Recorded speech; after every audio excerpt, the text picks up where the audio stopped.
Hey everyone, and welcome back to another video for English 11. In today's video, I'm going to be talking to you and explaining about how to read through a short story and pull out those very impactful, powerful quotes. Before we get started with this, I want to talk about the kinds of things I personally look for when I'm trying to find a good quote.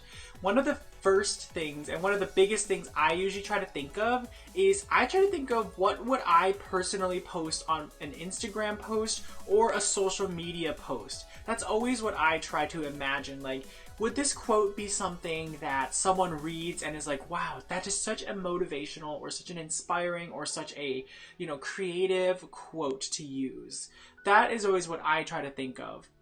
Now, when you're trying to find those quotes, it's going to be very subjective about what you think is a good quote versus what I think is a good quote. And that is the reason why we write essays, for that matter. It's because we want to try to find evidence, those good quotes, that help to back up our ideas. And also we want to try to find the quotes that we think the author put in the story intentionally to catch our attention. So let's go ahead and start reading through this story called The Glass Castle, a memoir by Jeanette Walls. The first part of it, anyways, chapter 1. A woman on the street. I was sitting in a taxi, wondering if I had overdressed for the evening, when I looked out the window and saw Mom rooting through a dumpster. It was just dark after dark. A blustery March wind whipped the stream coming out of the marble manholes, and people hurried along the sidewalks with their collars turned up. I was stuck in traffic 2 blocks from the party where I was heading. Mom stood 15 feet away. She had tied rags around her shoulders to keep out the spring chill and was picking through the trash while her dog, a black and white terrier mix, played at her feet. Mom's gestures were all familiar, the way she tilted her head and thrust out her lower lips while studying items of potential value that she'd hoisted out of the dumpster. The way her eyes widened with childish glee when she found something she liked.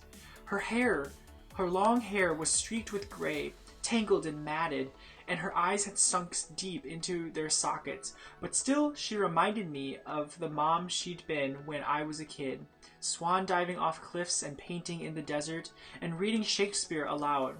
Her cheekbones were still high and strong, but the skin was parched and ruddy from all those winters and summers exposed to the elements, to the people walking by. She probably looked like any of the thousands of homeless people in New York City. So one of the things that I'm noticing when I first read this first paragraph is that we're getting a lot of very rich description in this paragraph.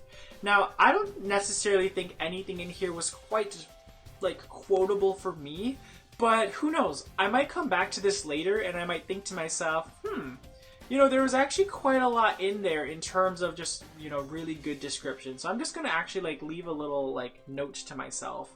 You can do this however style you want. Sometimes I like to just, since it's a Google Doc, I can just kind of add a comment right here. Lots of good description in this paragraph. And I can just leave that as a comment. So let's continue on. It had been months since I laid eyes on Mom, and when she looked up, I was overcome with panic that she'd see me and call out my name, and that someone on the way to the same party would spot us together, and Mom would introduce herself, and my secret would be out. Now I'm definitely getting the feeling that the writer or the person who wrote the story is kind of ashamed of her mom. If you don't want to be seen with your mom, I think that kind of means that you're ashamed of your mom. I slid down in the seat and asked the driver to turn around and take me back home to Park Avenue. The taxi pulled up in front of my building. The doorman held the door for me, and the elevator man took me up to my floor. My husband was working late as he did most nights, and the apartment was silent except for the click of my heels on the polished wood floor. I was still rattled from seeing Mom. The unexpectedness of coming across her, the sight of her rooting happily through the dumpster. I put some Vivaldi on, hoping the music would settle me down. Oops. Oh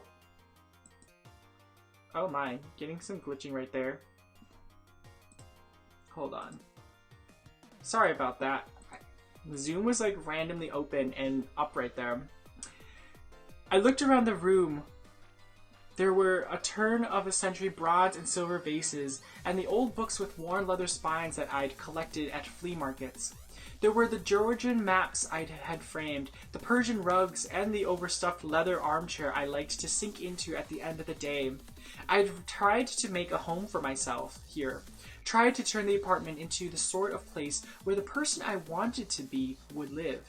But I could never enjoy the room without worrying about Mom and Dad huddled on the sidewalk grate somewhere. I fretted about them, but I was embarrassed by them too, and ashamed of myself for wearing pearls and living on Park Avenue while my parents were busy keeping warm and finding something to eat.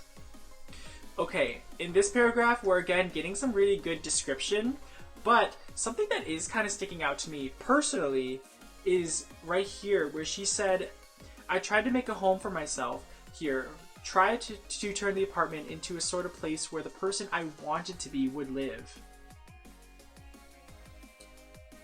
I might, like, in the future, my quote might go longer, but for me, this is an impactful quote.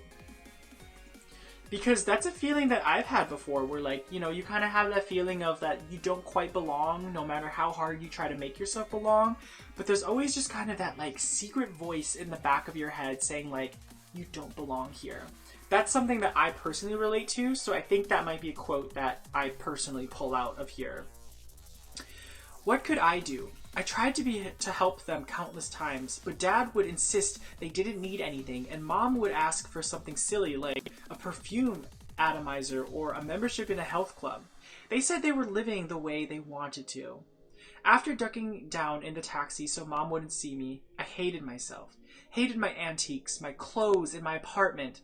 I had to do something, so I called a friend of Mom's and left a message.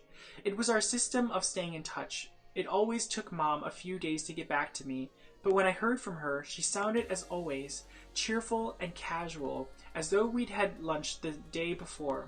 I told her I wanted to see her and suggested she drop by the apartment, but she wanted to go to a restaurant. She loved eating out, so we agreed to meet for lunch at her favorite Chinese restaurant. At this part right here, when she says she hated herself and she hated her antiques, her clothes, and her apartment, that is also kind of sticking out to me. And what that is making me think about as well with this is that it's making me think about, like, you know, she has this whole life for herself. She feels like she doesn't fit in, and she also doesn't like the life that she's living. So I'm just going to write that as a little note so I remember that. Has a life for herself. Feels like she doesn't belong in this life. Also hates this life. So it's just kind of some very interesting mix of feelings that we're getting right here.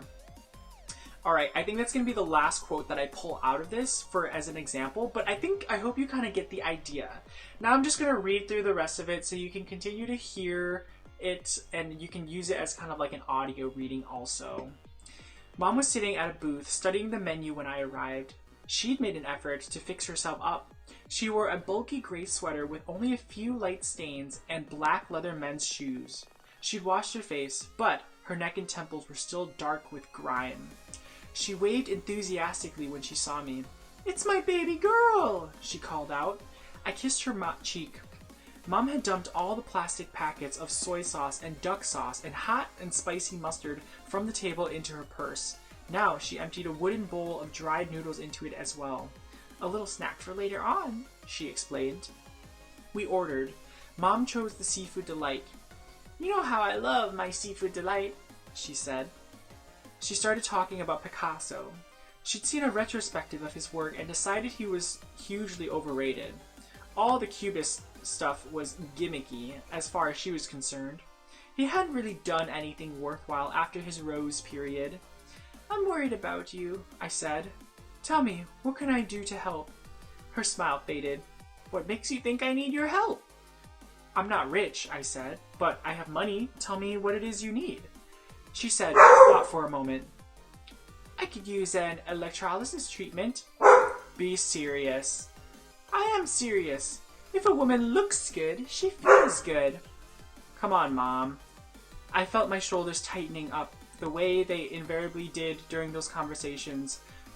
I'm talking about something that could help you change your life, make it better. You want to help me change my life? Mom said. I'm fine. You're the one who needs help. Your values are all confused. Mom, I saw you picking through trash in the East Village a few days ago. Well, people in this country are too wasteful. It's my way of recycling. She took a bite of her seafood delight. Why didn't you say hello? I was too ashamed, Mom. I hid. Mom pointed her chopsticks at me. You see, she said, right there. That's exactly what I'm saying. You're way too easily embarrassed. Your father and I are who we are. Accept it. And what am I supposed to tell people about my parents? Just tell them the truth, Mom said. That's simple enough. Alright, well I hope you enjoyed my reading and a little bit of commentary of going through the glass castle and making some notes along the way and also pulling out some quotes that I thought were pretty impactful to me. Now remember, the quotes that you choose to pull out might be a little bit different, and that is A-OK. It'll all depend upon what things make you feel and what things jump out to you. Now, in general, you do also want to be sticking to things that pull out the theme as well. But again, a theme is very subjective also. The theme you get out of the story could be different than the theme I get out of the story. So I'm super excited to see what kind of themes and what kind of quotes all of you choose to pull out. So I hope you all have a wonderful day, and thanks for watching.